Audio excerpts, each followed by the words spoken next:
అందరికీ నమస్కారం. ఈరోజు కథ ఒక గజదొంగను పట్టించిన తెలివైన అమ్మాయి కథ. ఇది జానపద కథ. ఒక గ్రామంలో ఒక అమ్మాయి ఉండేది. ఆ అమ్మాయి చాలా అందంగా ఉండేది. కానీ తనకంటూ ఎవరూ ఉండేవారు కాదు.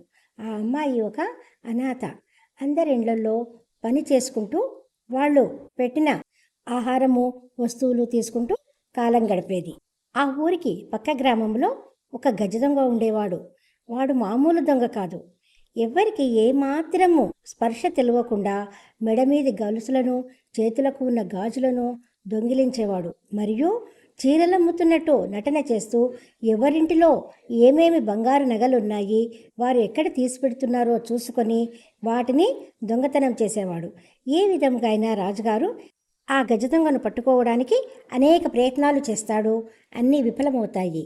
ఆఖరికి ఎవరైనా ఆ గజదొంగను పట్టించిన వారికి 1,00,000 రూపాయల బహుమతి ఇస్తాను అని దండోరా వేయిస్తాడు. ప్రతిరోజు మాదిరిగానే ఆ గజదొంగ చీరలు అమ్ముకునేవాని వేషం వేసుకొని మూట నిండా చీరలు పెట్టుకొని అమ్ముకుంటూ అందరి ఇళ్లల్లోకి వెళ్ళేవాడు. చీరలు అమ్మే నేపంతో వాళ్ళ ఇంటిని బాగా పరిశీలనగా చూసేవాడు. ఆ విధంగా ఈ అమ్మాయి దగ్గరికి వచ్చాడు. ఈ అమ్మాయిని చూసి, ఎంత అందంగా ఉంది ఈ అమ్మాయి, పెళ్ళంటూ చేసుకుంటే ఈ అమ్మాయినే పెళ్లి చేసుకోవాలి అని ఆ అమ్మాయి గురించి వాకబు చేసుకుంటాడు. ఆ అమ్మాయి గురించిన వివరాలన్నీ తెలుసుకొని, ఆ అమ్మాయికి ఎవరూ లేరు, తాను ఒంటరిగా ఉంటుంది అన్న విషయం తెలుసుకొని మరునాడు మామూలు వ్యక్తిగా మంచి బట్టలు ధరించి వచ్చి, నీకు మేనమామనవుతాను, మీ అమ్మకు సొంత తమ్ముణ్ణి నేను, నన్ను కొట్టిందనే నెపంతో ఇల్లు వదిలి వెళ్ళిపోయాను, ఇంతకాలానికి వచ్చాను, అక్కాబావ ఏమయ్యారో తెలియదు, నిన్ను పెళ్లి చేసుకుంటాను అని చెప్తాడు. నీకు ఏ కష్టమో రానివ్వను, నిన్ను పూల్లో పెట్టి చూసుకుంటాను, మహారాణిగా నా ఇంట్లో నీవు ఉండవచ్చు అని నమ్మ పలుకుతాడు.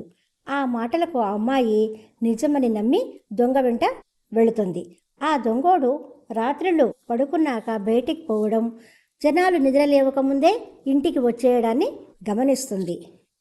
ఒకరోజు రాత్రివేళ ఆ దొంగ బయటకు పోగానే ఇంట్లో ఉండే పెట్టెలన్నీ గమనిస్తుంది. ఆ పెట్టెల నిండా బంగారు నగలు, వజ్రాలు, మణులు, మాణిక్యాలు, డబ్బులు అన్నీ కనిపిస్తాయి.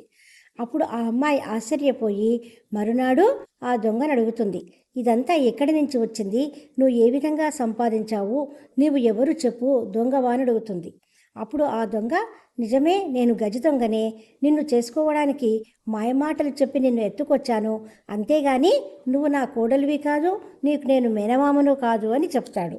అప్పుడు ఆ అమ్మాయి, నేను నిన్ను పెళ్లి చేసుకోను, నేను ఇచ్చట ఉండను, నేను వెళ్ళిపోతాను అని అంటుంది. ఆ మాటలకు ఆ గజదొంగ, లేదు, నిన్ను వెళ్ళనివ్వను, నిన్ను ఇక్కడే ఉంచుకుంటాను అని ఆ అమ్మాయిని కత్తితో బెదిరించి అన్ని పనులు ఆ అమ్మాయితో చేయిస్తూ ఉంటాడు. తాను వేటకి వెళ్ళేటప్పుడు ఆ అమ్మాయిని ఒక గదిలో ఉంచి తాళం వేసి వెళ్ళిపోయేవాడు. ప్రతిరోజు ఆ దొంగ నుంచి ఎలా బయటపడాలా అని ఆ అమ్మాయి ఆలోచిస్తూ ఉంటుంది. గదిలో ఏమీ కనిపించదు. ఒక్క కిటికీ మటుకు కనపడుతుంది. ఆ కిటికీని తీద్దామని చూస్తుంది. ఆ కిటికీ రాదు. ఆ కిటికీ పక్కనే ఒక చిన్న మీట మాదిరిగా ఉంటుంది. ఆ మీటను నొక్కుతుంది.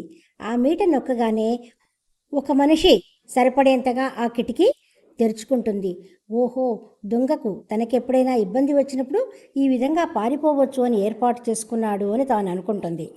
దాన్ని చూశాక తనకి ఒక ఉపాయం తోస్తుంది. తరువాతి రోజు వంటగదిలో కట్టెలపై కొంచెం నీళ్లు చల్లి మంట వేయసాగింది. దాంతో ఇల్లంతా పొగ కమ్ముకుంది. వాడు కల్కల్మని దగ్గుతూ, ఏంటి ఇంత పొగ పెడుతున్నావు, ఏమవుతున్నది అని అడుగుతాడు. అప్పుడు ఆమె, కట్టెలు పచ్చిగా ఉన్నాయి, అందుకే పొగ కమ్ముకుంది, వంట అయ్యే వరకు నువ్వు తలుపులు మూసి బయటనే కూర్చో అని చెప్తుంది. అందుకు వాడు సరే అని అంటాడు. వెంటనే ఆమె ఒక నీళ్ల సీసా మూతకి చిన్న రంధ్రం చేసి దానిపైన వేలాడదీస్తుంది. దాని కింద పొయ్యి పెట్టి ఆ పైన పెన్నం పెట్టి మంట పెడుతుంది. ఇసుర్రాయికి తాడు కట్టి దానిని ఫ్యానుకు కట్టి మీట నొక్కుతుంది. పెరట్లోని ఎద్దును చప్పుడు కాకుండా లోపలికి తీసుకొచ్చి దాని తోకకి చీపురు కడుతుంది. నెమ్మదిగా ఆ వంటగది కిటికీకి ఉన్న తలుపును తెరుచుకొని బయటకు వస్తుంది.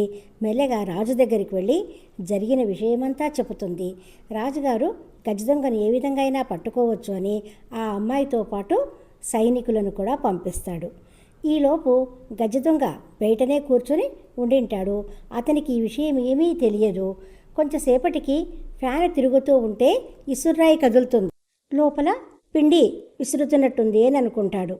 మళ్ళీ సీసాలో నుంచి నీళ్లు పెన్నం మీద పడితే సురుసురుమని శబ్దం వస్తూ ఉంటే ఆ పిండితో దోశలు వేస్తున్నదేమో అనుకుంటాడు. మరియు ఎద్దు తోక అటూ ఇటూ కదులుతూ ఉంటే ఇల్లు ఊడుస్తున్న శబ్దం వినపడుతుంది. ఇల్లు ఊడుస్తున్నదేమో అనుకుంటాడు. గంట సేపైనా ఈ శబ్దాలు ఆగకపోయేసరికి ఇంతసేపు ఏం పని చేస్తున్నదా అని చూడ్డానికి వస్తాడు. లోపలికి వచ్చి చూసేసరికి ఆ గజదొంగకి విషయం అర్థమవుతుంది.